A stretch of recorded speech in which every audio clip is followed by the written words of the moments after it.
आज आपके क्लास में हमारा टॉपिक है calculation of the closing stock. हम क्लोजिंग स्टॉक कैसे निकालेंगे, क्लोजिंग स्टॉक का वैल्यूएशन कैसे करेंगे, इस वीडियो में देखेंगे। थोड़ा कैमरामैन हम चाहेंगे कि आप फोकस बोर्ड पर करेंगे। ये एस एन शुक्ला का एक क्वेश्चन नंबर एग्जाम्पल नंबर 2 लिए हैं। एक मैं फिगर के माध्यम से समझा रहे हैं बेटा। यहाँ कंसाइनर 500 ट्वाइज रेट ऑफ 350 में टोटल 500 ट्वाइज था। एक का दाम कितना था? 350। कंसाइनर के द्वारा बेटा कुछ खर्च किया गया है। 500 रुपया काटेज है, 2000 रुपया लोडिंग है, 25 रुपया इंश्योरेंस है। मतलब टोटल ये 500 ट्वाइज पर इनका ये 3 खर्च है। तीनों खर्च के योग टोटल कितना देख रहे हैं? 5000 है मेरा। अब हम बात करें माल कहाँ पहुंचा है। फिगर से पता चल रहा है कंसाइनी के पास। कंसाइनी भी कुछ खर्च किया है बेटा। काटेज दिया है 1500, अनलोडिंग 1000 और गोदाम रेंट है 2500। और कह रहा है कि कंसाइनी के द्वारा 450 ट्वाइज ही बेचा गया है। दिक्कत है मतलब 500 ट्वाइज भेजा है, बेचा कितना गया? 450 ट्वाइज। कितना नहीं बेच पाया? 50 ट्वाइज। यही हमारा अनसोल्ड स्टॉक होगा। इसीलिए हमने लिखा है बेटा closing stock 500 minus 450 equal to 50 twice. अब इसका वैल्यू निकाल रहे हैं। कहोगे बेटा हमको तो कॉस्ट तो पता है। हाँ, कॉस्ट तो पता है। एक ट्वाइज का कॉस्ट कितना है? 350। तो यहाँ 50 ट्वाइज गुने 350 टोटल कॉस्ट कितना हो गया? 17500। जिसे बेटा बड़ी सिंपल सी बात है। इस मार्कर का दाम, एक मार्कर का दाम 10 रुपया है, लेकिन इसका कॉस्ट प्राइस 10 रुपया है। अब हमको लाने में 2 रुपया खर्चा हो गया भाड़ा, तो क्या इसका कॉस्ट हम 10 रुपया ही कहेंगे? नो। कितना कॉस्ट होगा? 12 रुपया। मतलब अब हम जो भी एक्सपेंसेज हुआ है उसका रेशियो निकालते हैं।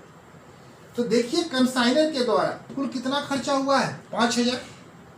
और कंसाइनर के सारे एक्सपेंसेज को जोड़ लेते हैं, क्योंकि ये सारा एक्सपेंसेज पूरे 500 ट्वाइज पर हुआ है। इसीलिए बेटा निकाल रहे हैं हम लोग proportion of expenses of consignor. Total खर्चा 5000 कितने ट्वाइज पर? 500 ट्वाइज पर। तो 50 ट्वाइज पर कितना?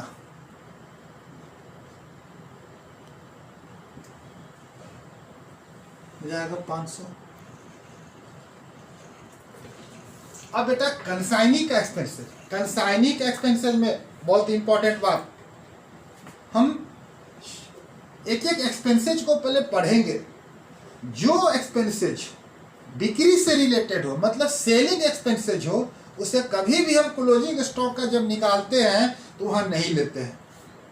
अब कुछ सवाल उठता होगा बच्चों के बीच में, क्यों नहीं लेते हैं? बेटा किसका वैल्यू निकाल रहे हैं? जो नहीं बिका। और सेलिंग एक्सपेंसेस किस पर हुआ होगा? जो माल बिका हो। इसीलिए क्लोजिंग स्टॉक निकालते समय कंसाइनी के जो भी एक्सपेंसेज होगा उसमें सेलिंग एक्सपेंसेज को छोड़ देंगे। अब इसे कर सकते हैं सेल्स कमीशन।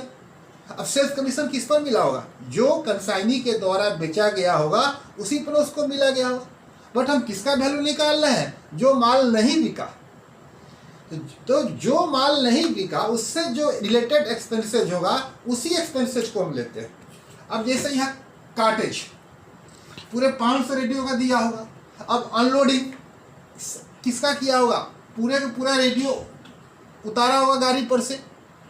अब एक गोदाम रेंट, गोदाम रेंट को क्या माने? आपके बुक में गोदाम रेंट को माना गया है सेलिंग एक्सपेंसेज ये, बट मैं इसमें थोड़ा सा चर्चा करूंगा।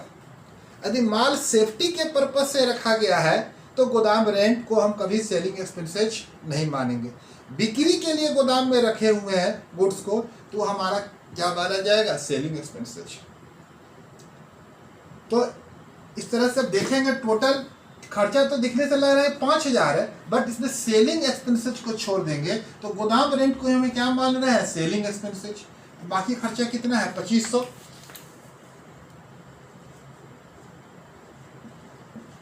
कितने रेडियो पर बेटा, 500 पर। तो 50 रेडियो पर कितना पड़ा होगा, 250। हम कह सकते हैं टोटल हमारा क्लोजिंग स्टॉक का वैल्यू 18,250 रुपया होगा। मैं बहुत संक्षेप में एक बार फिर से, सबसे पहले फाइंड आउट कर लें कितना माल नहीं बिका। एक्सपेंसेस ऑफ कंसाइनर, सारे एक्सपेंसेस क्या उसके अनुपातिक निकाल लेंगे, बट कंसाइनी की एक्सपेंसेस में बिक्री व्यय को छोड़कर और सब एक्सपेंसेस को हम रेशियो में निकाल लेंगे। बिक्री व्यय इसलिए छोड़ते हैं क्योंकि हम जो माल नहीं बिका उसका वैल्यू निकाल रहे हैं, और बिक्री व्यय जो माल बिका होगा उस पर होगा।